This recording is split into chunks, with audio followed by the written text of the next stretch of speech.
Hello everyone.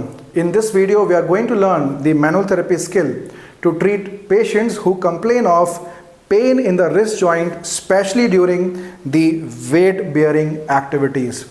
And these are the patients which have to be treated in the closed kinematic chain. So let's get started with the practical demonstration of the carpal, radial and medial glide mobilization technique.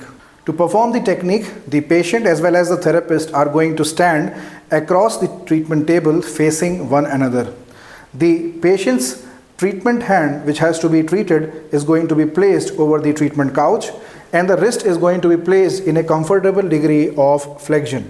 So please remember, either we move the hand towards the forearm, then also this is called extension, or if we move the radius and ulna towards the hand, then this is also called extension. And this is what is creating pain in our patient. Every time the patient wants to weight bear, either during push-up activities or simply while standing up, he feels pain in and around the wrist and inability to extend the wrist in weight bearing position. So the first glide that we are going to try is, after placing the wrist in a comfortable degree of flexion, is the radial glide to the proximal carpal rose. So to give the radial glide to the proximal carpal rose, again we are going to utilize the web space of both the hands. The web space of the right hand is going to be placed over the distal radius as close to the joint line as possible. Whereas the web space of the left hand is going to be placed, first web space is going to be placed over the medial side of the proximal carpal rose. And now this time the mobilization is going to be done with the right hand.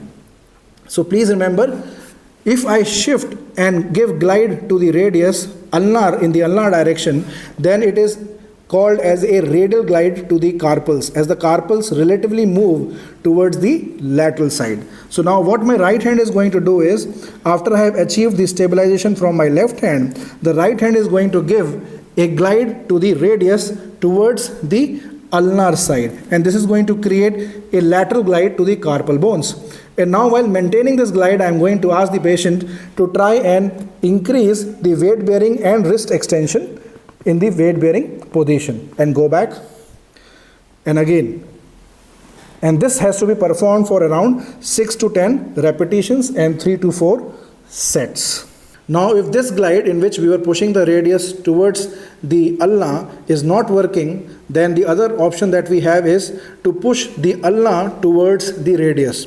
And this time this will become the medial glide for the carpal bones. So to deliver the medial glide to the carpal bones, the ulna is going to be pushed in the lateral direction. So the first web space of the left hand is going to be placed over the distal ulna, whereas the first web space of the right hand is going to stabilize the proximal carpal rose. And now using the left hand, we are going to glide the ulna in the lateral direction.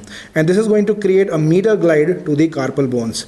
While maintaining this glide, we are going to ask the patient again to try and weight bear and bring the wrist into extension position. And again, this can be performed for 6 to 10 repetitions and 3 to 5 sets. That's it. So this was all about how to treat the pain and dysfunction in the wrist joint during the weight bearing activities. I sincerely hope that you're going to find this video interesting and helpful. Do keep motivating us with your comments and feedback. See you all in our next video. Till then, keep learning, keep sharing, and stay connected.